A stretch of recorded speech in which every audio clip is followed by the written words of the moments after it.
कितने संगदिल होते हैं वो लोग कि जो आज मार्केट में नकली दवाइयां बेच रहे हैं, दूसरे के बच्चों के हल्क से जहर उतार रहे हैं। यार तुम क्या समझते हो कि ये तुम दूसरों की जिंदगियां छीन करके तुम अपनी जिंदगी पुरसुकून बना लोगे? दूसरों के घर की रोशनी छीन करके अपने घर में उजाला कर लोगे? ये तुम्हारी बहुत बड़ी भूल है मेरे भाई। अल्लाह उस बंदे पे कभी रहम नहीं करता जो अल्लाह के बंदों पे रहम नहीं करता। अल्लाह के नबी अलैहिस्सलातु वस्सलाम की बारगाह में एक औरत का जिक्र हुआ। एक औरत थी, साहबे किराम ने बताया कि या रसूल अल्लाह, वो औरत बहुत पाबंद है, दीनदार है, रोजा नमाज बहुत करती है और दीन से बड़ा लगाव रखती है, लेकिन या रसूल अल्लाह उसके घर में एक बिल्ली थी और उसने बिल्ली को खाना नहीं दिया, जिसकी वजह से बिल्ली मर गई। उसके बारे में क्या हुक्म है? मेरे नबी ने फरमाया वो औरत जहन्नमी है। कि उसके घर में जानवर था, एक बिल्ली थी और उसने अल्लाह की उस बेज़बान मखलूक पे रहम नहीं किया। फरमाया वो कितनी भी रोजा नमाज वाली हो, वो औरत जहन्नमी है। अल्लाह अकबर कबीरा। और एक औरत थी, बदकार थी। बुखारी शरीफ की रिवायत का मैं मफहूम आपको सुना रहा हूं। बहुत बड़ी बदकार, सियाकार औरत, मतलब वो जिस्म बेचा करती थी, बाजार में धंधा करती थी। बहुत बड़ी बदकार, सारी जिंदगी उसने इसी पाप में गुजारा। रोजाना यही पाप करती वो अपना जिस्म बेचा करती थी। एक दिन कहते हैं कि वो अपना जिस्म बेच करके धंधा करके घर वापस लौट रही थी। रास्ते में देखा कि एक कुत्ता है जो बहुत ज्यादा प्यासा है और प्यास की शिद्दत से वो कुत्ता कीचड़ चाट रहा है, गीली मट्टी चाट रहा है। पानी नहीं मिल रहा है तो वो मट्टी चाट रहा है। जब इस औरत ने उस कुत्ते को देखा ना, तो इस बदकार औरत को उस कुत्ते पे रहम आ गया कि कुत्ता बेज़बान मखलूक है, वो प्यासा है और प्यास की शिद्दत से वो गीली मट्टी चाट रहा है। जब इस औरत ने उस मखलूक को देखा ना, कुत्ते को देखा, उस पे इसको रहम आया और इसने सोचा कि यार इस कुत्ते को कहीं से पानी पिलाना चाहिए। तो ढूंढने लगी, पानी ढूंढने लगी तो सामने देखा एक कुआं है, लेकिन कुआं तो मिल गया, वहां पे ना रस्सी थी ना डोल था। तो ये क्या करती बेचारी, कैसे पानी निकाले और कैसे कुत्ते को पिलाए? तो इसने फिर क्या किया, ये जो जूती पहने हुई थी, अपनी जूती, इसने पैर की जूती निकाली और अपना दुपट्टा उतारा, दुपट्टे को फाड़ा और उससे रस्सी बनाई। उसने रस्सी बना करके अपनी जूती को उस रस्सी में बांधा और बांध करके इसने कुएं में डाला, वहां से पानी निकालने लगी। ये औरत देखिए, एक कुत्ते के लिए तड़प रही है और कुत्ते को पानी पिलाने के लिए ये तगोदो कर रही थी। यहां उधर अल्लाह की रहमत को जोश आ रहा था। ये जमीन पे एक कुत्ते के लिए तड़प रही थी, उधर अर्श पर अल्लाह की दरियाए रहमत को जोश आ रहा था। कहते हैं इस औरत ने अपनी वो जूती अंदर डाली कुएं के और वहां से उसमें पानी भर करके निकाला और पानी ला करके कुत्ते के सामने रखा। कुत्ते ने पानी पीना शुरू किया। उधर अल्लाह ने अपने फरिश्तों को मुखातब करके फरमाया, फरिश्तों, इस औरत की बदकारियों के जितने दफ्तर हैं सारे दफ्तर फाड़ दो, मैंने इस औरत को माफ कर दिया, मैंने इस औरत को बख्श दिया, क्योंकि मुझे इस बात से हया आती है कि कोई जमीन पर मेरी मखलूक पे रहम करे और कल कयामत के दिन मैं उसको अजाब में मुब्तला करूं। अल्लाह अकबर। वो औरत थी कि जो कुत्ते पे रहम करे ना, कुत्ते पे रहम करे तो अल्लाह उसे माफ कर दे। और यहां हमारा मुआशरा इतना संगदिल हो गया है, इतना पत्थर दिल हो गया है, अल्लाह की पनाह। कितने ऐसे वाकयात आपने सुने होंगे और देखे भी होंगे कि 1 इंच जमीन के लिए भाई भाई का सर काट लेता है। थोड़ी सी दुनिया के लिए ना लोग अपने अजीजों पर गोली चला देते हैं, अपने घर के अफराद की जान ले लेते हैं। मतलब इतना संगदिल कोई कैसे हो सकता है यार, कि जान ही ले ले इंसान की, यार मार ही डाले, खत्म ही कर दे। और कितने पत्थर दिल होते हैं वो लोग जो घर में मौजूद बूढ़े मां बाप के चेहरे पे तमाचे लगाते हैं। कितने संगदिल होते हैं वो लोग कि जो आज मार्केट में नकली दवाइयां बेच रहे हैं, दूसरे के बच्चों के हल्क से जहर उतार रहे हैं। यार तुम क्या समझते हो कि ये तुम दूसरों की जिंदगियां छीन करके तुम अपनी जिंदगी पुरसुकून बना लोगे? दूसरों के घर की रोशनी छीन करके अपने घर में उजाला कर लोगे? ये तुम्हारी बहुत बड़ी भूल है मेरे भाई। अल्लाह उस बंदे पे कभी रहम नहीं करता जो अल्लाह के बंदों पे रहम नहीं करता। ये सब मार्केट में क्यों हो रहा है? ये ड्रग्स बेचे जा रहे हैं, नशियावर चीजें बेची जा रही है, मुंशियात का सौदा किया जा रहा है। क्यों हो रहा है ये सब? क्योंकि उन्हें सिर्फ अपनी पड़ी है, दूसरों की जिंदगियों का और दूसरे के घर का ना, दूसरे के बच्चों का उन्हें कोई ख्याल नहीं है। उन्हें रहम नहीं आता अल्लाह के बंदों पर। ये डॉक्टरों के पास आप लोग जाते हैं, ये दुनिया भर की रिपोर्टें आपसे निकलवाते हैं, और जब कलम चलाते हैं तो फिर नहीं सोचते हैं कि सामने वाले की हालत क्या है, इसकी स्थिति क्या है, कितने कर्ज लेकर के हमारे पास पहुंचा है। बस उनको तो अपना देखना है, अपनी दुकान चलानी है और उन्हें पैसा मिलना चाहिए। अल्लाह के वास्ते अल्लाह के बंदों पे रहम करो मेहरबानी तुम अहले ज़मीं पर, खुदा मेहरबा होगा अर्शे बरी पर। हजरत सैयदना इमाम गजाली रज़ी अल्लाह ताला, सैयदना इमाम गजाली का नाम आप लोगों ने सुना होगा। बहुत बड़े पाए के बुजुर्ग, वली, सूफी और फलासफी और मंतिकी और मुहद्दिस और मुफस्सिर, हर फन में इन्होंने कमाल दिखाया है अपना, और हर तरह से उम्मत मोहम्मद की खिदमत की है इन्होंने। हजरत सैयदना इमाम गजाली कहते हैं कि इनका इंतकाल हुआ गया तो इनके किसी मुरीद ने, किसी चाहने वाले ने इनको ख्वाब में देखा तो पूछा कि हुजूर अल्लाह ने आपके साथ क्या मामला फरमाया? तो उन्होंने कहा कि मरने के बाद मेरे करीम रब ने मुझ पर बड़ा करम फरमाया, मुझे मेरे करीम रब ने माफ कर दिया।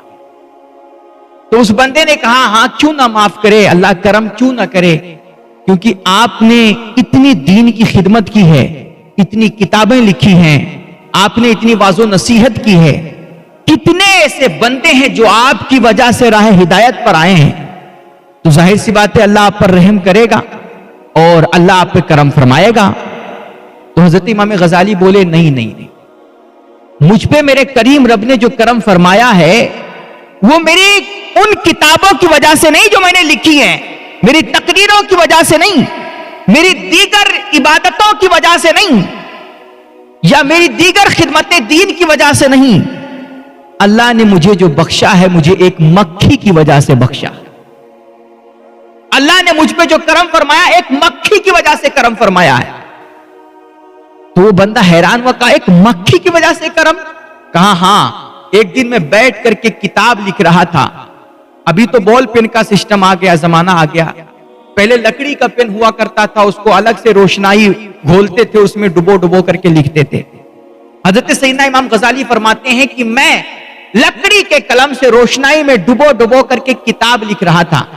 मैंने कलम डुबोया, सख्त गर्मी के अयाम थे, दिन थे, मैंने कलम डुबोया रोशनाई में और उठाया, लिखने जा रहा था, अचानक एक मक्खी उड़ती हुई आई और मेरे कलम के नोक पर बैठ गई और उसकी रोशनाई वो चूसने लगी। मेरे दिल में ख्याल आया, गजाली शायद ये अल्लाह की बेजबान मखलूक प्यासी है, एक सेकंड रुक जाओ, तुम बाद में लिख लेना, थोड़ी ताखीर से लिख लेना, लेकिन अल्लाह की इस बेजबान मखलूक को, मक्खी को अपनी प्यास बुझा लेने दो। कहते हैं 2 सेकंड मैंने कलम रोक दिया और वो मक्खी कलम पे बैठी रही, उसने रोशनाई चूसी, उसकी प्यास बुझी, वो प्यास बुझा करके उड़ गई। फिर मैंने दोबारा कलम डुबाया और किताब लिखी। कुछ दिन के बाद जब मेरा इंतकाल हुआ तो मैं जब कब्र में पहुंचा तो मेरे करीम रब ने फरमाया कि गजाली तेरी खिदमतें ठीक है अपनी जगह है, तेरी इबादतें ठीक है अपनी जगह है, लेकिन मैं तुझ पे जो करम कर रहा हूं, आज तुझ पे जो फजल फरमा रहा हूं, वो उस एक मक्खी की वजह से जिसकी तूने कलम रोक करके प्यास बुझाई थी। तूने मेरी बेज़बान मखलूक पे रहम किया था। तू मखलूक होकर के मखलूक पे रहम करता है, तो मैं खालिक होकर के तुझ पे रहम क्यों ना करूं। अल्लाह अकबर कबीरा। तू मखलूक होकर के मखलूक पे रहम करता है, तो मैं खालिक होकर के अपनी मखलूक पे रहम क्यों ना करूं। मेरे भाई, मेरा अल्लाह बहुत मेहरबान है और वो मेहरबानियों को पसंद करता है। वो मेहरबान है, वो तुम पे रहम करता है, मेहरबानियां करता है, और वो चाहता है कि तुम भी उसके दूसरे बंदों पे मेहरबानी करो। मेरे नबी फरमाते हैं, अगर तुम चाहते हो कि अल्लाह तुम पे रहम करे तो तुम उसकी मखलूक पे रहम किया करो। एक बादशाह गुजरा, आप लोगों ने नाम सुना होगा, महमूद गजनवी। महमूद गजनवी बड़ा बादशाह, तारीख में बड़ा नाम है हजरत महमूद गजनवी का। किसी ने इनसे पूछा कि आप बादशाह कैसे बने, तो इन्होंने कहा मैं अपने बाप की कुर्सी का वारिस हूं, वरासत में मिली मुझे बादशाह। कहा अच्छा खानदानी बादशाह हो? कहा नहीं, खानदानी नहीं हूं, मेरा बाप तो बहुत गरीब था, घर में खाने के लिए ठीक नहीं होता था। बादशाह सुबुक्तगीन उनके बाप का नाम था, सुबुक्तगीन। कहते हैं सुबुक्तगीन जो थे, मेरे वालिद थे ना, बहुत गरीब थे, घर में खाने के भी ठीक नहीं होते थे। कहते हैं रोजाना जाते जंगल में शिकार करते किसी जानवर का, और अगर शिकार हाथ आ जाता तो वही शाम को लेकर के आते और वही घर में पकता था। अगर किसी दिन शिकार न मिले तो घर में चूल्हा नहीं जलता था। यह हालत थी। कहते एक दिन बादशाह सुबुक्तगीन गए थे शिकार करने जंगल। पूरा दिन शिकार ढूंढते रहे, लेकिन कोई भी शिकार हाथ नहीं आया, एक भी शिकार हाथ नहीं आया। असर हो गई और शिकार नहीं मिला। मगरिब का वक्त करीब तक, कहा अगर आज शिकार नहीं मिला तो घर में चूल्हा नहीं जलेगा, बच्चे क्या खाएंगे। तो ढूंढते ढूंढते देखा कोई शिकार नहीं मिला ना, तो देखा कि एक हिरनी का बच्चा, छोटा सा बच्चा, नौजायदा बच्चा अभी पैदा हुआ था कुछ दिन का, वो बैठा हुआ था, दौड़ भाग नहीं पा रहा था। तो इन्होंने कहा चलो बड़ा शिकार नहीं मिल रहा है तो बच्चे ही पकड़ लेते हैं और इसी को पका लेंगे। इन्होंने बच्चा पकड़ा और बच्चा पकड़ करके घोड़े पे बैठे, बच्चे को सामने बिठाया, अपने आगे रखा और घोड़ा दौड़ाना शुरू कर दिया। घर वापस होने लगे। कहते बड़ी तेजी से घोड़ा दौड़ाया और जंगल पार कर गए। थोड़ी दूर चलते चलते, बहुत तेजी से जा रहे थे, थोड़ी दूर चले ना, अचानक पीछे मुड़ करके देखे तो क्या देख रहे हैं कि वो हिरनी बच्चे की मां दौड़ती हुई पूरी तेजी के साथ उनके पीछे पीछे आ रही है। ये घोड़ा दौड़ा रहे थे और हिरनी भी अपनी इस्तिताअत भर पूरी तेजी के साथ इनके पीछे पीछे दौड़ रही थी। इन्होंने कहा अच्छा ये हिरनी इतनी तेजी के साथ दौड़ रही है, तो इन्होंने घोड़ा रोक दिया। घोड़ा रोका तो हिरनी करीब आई। हिरनी करीब आई तो देखा कि उसकी आंखों में आंसू हैं और हिरनी इस अंदाज से इनके सामने खड़ी हुई कि जैसे वो रो रो के कह रही थी, खुदारा मेरे बच्चे को मुझसे जुदा ना करो। अगर बच्चे को ले जाना है ना तो मुझे भी साथ ले चलो, और बच्चे को मारना तो पहले मुझे मारना, और अगर तुम्हें रहम आ जाए तो मेरे बच्चे को छोड़ दो। अल्लाह अकबर। कहते हैं मैंने उस हिरनी की आंखों में आंसू देखे तो बादशाह सुबुक्तगीन को उस हिरनी पे रहम आ गया। इन्होंने घोड़े से उसके बच्चे को उतारा और बच्चे को उसके सामने छोड़ दिया। कहते हैं जैसे बच्चे को छोड़ा ना, हिरनी ने एक पैर से अपने बच्चे के सर पे हाथ रखा और बादशाह सुबुक्तगीन कहते हैं कि हिरनी ने मेरे सामने इस अंदाज से सर झुकाया कि जैसे एहसान मंदी के साथ वो मेरा शुक्रिया अदा कर रही है। और जब बच्चा उसके करीब गया तो उसकी आंखों में, हजरत सुबुक्तगीन कहते हैं कि मैंने उसकी आंखों में एक चमक देखी, एक रोशनी देखी, एक उजाला देखा कि वो अपने बच्चे को प्यार करके, पा करके ना बहुत खुश हुई और आंखों में एक चमक थी और वो मेरी तरफ मुंह करके गोया ऐसा रह रहा कि कुछ कह रही थी, मेरे हक में दुआ कर रही थी, वो मेरा शुक्रिया अदा कर रही थी। बहरहाल मुझे देख करके प्यार से और वो अपने बच्चे को लेकर जंगल की तरफ भाग गई। मेरे घर में तो आज कुछ नहीं पका। आया, घर पे पहुंचा, ईशा की नमाज पढ़ी, वुजू किया था, नमाज पढ़ी और बस ऐसे ही नमाज पढ़ करके खाली पेट सो गया। कहते हैं जब मैं सोया, इधर मेरी आंख लगी, उधर मदीने वाले सरकार की आमद हो गई। हुजूर पाक तशरीफ लाए और मेरे सर पे हाथ फेर के कहा, सुबुक्तगीन, तूने अल्लाह की एक बेजबान मखलूक पे रहम किया है। या रसूल अल्लाह, बिल्कुल रहम किया। बदला? कहा बदला यह है कि आज से अल्लाह तुझे पूरी मखलूक का बादशाह बना रहा है। घर में खाने के ठीक नहीं थे, एक मखलूक पे रहम किया, अल्लाह ने मखलूक का बादशाह बना दिया। मेरे भाइयों, चाहते हो ना सरदारी, चाहते हो चार लोगों में गिने जाओ, और चाहते हो कि तुम्हें अल्लाह इख्तिदार अता करे, अल्लाह तुम्हें इज्जत अता करे, शौकत अता करे, सतवत अता करे और इज्जत अता करे। एक ही उपाय है, आसान सा उपाय, अल्लाह के बंदों पे रहम करना शुरू कर दो। जो अल्लाह के बंदों के काम आता है ना, जो मखलूक की खिदमत करता है और जो लोगों को खिलाता है, फिर अल्लाह उसे खिलाने वाला बना दिया करता है। जो अल्लाह की मखलूक पे रहम करता है, अल्लाह उसे सरदार बना दिया करता है। और ये हमारे तलबा बैठे हुए हैं, मैं तलबा से आमतौर पे ये अभी ये उन्वान मेरे जहन में आया, असल में कल मैं हदीस पाक पढ़ा रहा था तो यही टॉपिक चल रहा था, मखलूक पे रहमत और शफकत का।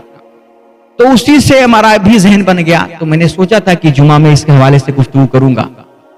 तो मैं इस हवाले से बात करता रहता हूं, लेकिन मैं खास तौर पे फिर कहूंगा, खास तौर पे ये जो उलमा की जमात है, तलबा की जमात है ना, मेरे भाइयों, तुम कौम के लीडर हो, तुम कौम के लीडर हो। और उलमा ये जो खड़ूस मिजाज होते हैं ना, संग दिल होते हैं, पत्थर दिल होते हैं, यार ये उलमा की शान नहीं है। तुम्हें हमेशा हंसता मुस्कुराता चेहरा रखना है। मुस्कान उलमा के चेहरे पे जचती है। अपना दिल बड़ा रखना, और अपना कुछ थोड़ा बहुत नुकसान हो रहा है ना तो सह लेना, लेकिन अल्लाह के बंदों को कभी नुकसान न पहुंचाना। ये जो आजकल मौलवी हैं, कुछ बाजारू बाबा हैं, जो दुआ तावीज करके किसी की जिंदगी तबाह करते हैं, घर तोड़ते हैं, चंद पैसों के लिए वे क्या से क्या कर जाते हैं। मेरे भाइयों, अल्लाह के वास्ते इससे बचना, वरना तुम अगर सोचो कि हम दूसरों की जिंदगी तबाह करके अपनी जिंदगी पुरसुकून बना लेंगे, तो ये तुम्हारी बहुत बड़ी भूल है। तुम दूसरों की घर की रोशनी छीन करके अपने घर में कभी उजाला नहीं कर सकते हो। तुम्हारे घर में कभी रोशनी नहीं हो सकता है वक्ती तौर पर कुछ दौलत मिल जाए, कुछ माल मिल जाए, और वक्ती तौर पर तुम्हें खुशी मिल जाए, लेकिन आइंदा की जिंदगी तुम्हारी जहन्नम बन जाएगी। तुम बिस्तर पे कभी सुकून से सो नहीं पाओगे, कभी नहीं सो पाओगे। तुम्हारे बच्चे, अगर एक हराम का लुकमा खिलाया तुमने ना अपने बच्चों को, तुम जिंदगी भर बच्चों की खिदमत से महरूम कर दिए जाओ। बच्चे वफादार नहीं होंगे, पक्की बात है। बच्चे आंखों में आंखें डाल करके जब तुम्हारे सामने तुम्हें गुस्सा दिखाएंगे ना, और तुम्हारे सामने जब आंखें लाल करके खड़े होंगे ना, तब उस वक्त तुम्हें पता चलेगा कि हराम की कमाई का नतीजा क्या होता है। इसलिए उन बच्चों की ख्वाहिश के लिए रिश्वतें मत लेना, गरीबों का खून मत चूसना, और ये नकली दवाइयां, ये धोखेबाज के धंधे, और ये चीटिंगबाजी, और ये चोरी डकैती कर करके, 2 नंबर का बिजनेस कर करके तुम समझ रहे हो कि हम कमा खिला करके अपने बच्चों की ख्वाहिशें पूरी कर रहे हैं। ना मेरे भाई, तुम आज उनकी ख्वाहिशें जितनी चाहो पूरी कर लो, लेकिन बुढ़ापे में वही बच्चे तुम्हारे लिए अजाब बन जाएंगे। इसलिए हराम की कमाई से बचना, और खबरदार खबरदार खबरदार, कभी भी किसी अल्लाह के बंदे पे जुल्म मत करना। और बंदा तो बंदा है, मैंने बताया ना, कुत्ते बिल्ली पे भी ना कभी जुल्म मत करना भूल से। वो जो तुम डंडे मारते हो ना कुत्तों को, जब तक कोई जानवर तुम्हारे लिए तुम्हें नुकसान ना पहुंचाए, वो तुम्हारे लिए मूजी ना हो किसी भी जानवर को मारने का हक नहीं है। और जब जानवरों का हक है तो फिर मां बाप, भाई बहन, रिश्तेदार, चचा ताया, ये तो यार अफजलुल मखलूकात है। इसलिए मेरे भाइयों, अल्लाह के बंदों के साथ अच्छा ताल्लुक बनाओ, उन पे रहम करो। मेरे नबी का वादा है, तुम जमीन वालों पे रहम करोगे, अर्श का मालिक तुम पे रहम फरमाएगा। करो मेहरबानी तुम अहले ज़मीं पर, खुदा मेहरबान होगा अर्शे बरी पर। अल्लाह करीम इन बातों पे हमें अमल करने की तौफीक बख्शे। वाखिर दावाना अल्हम्दुलिल्लाहि रब्बिल आलमीन।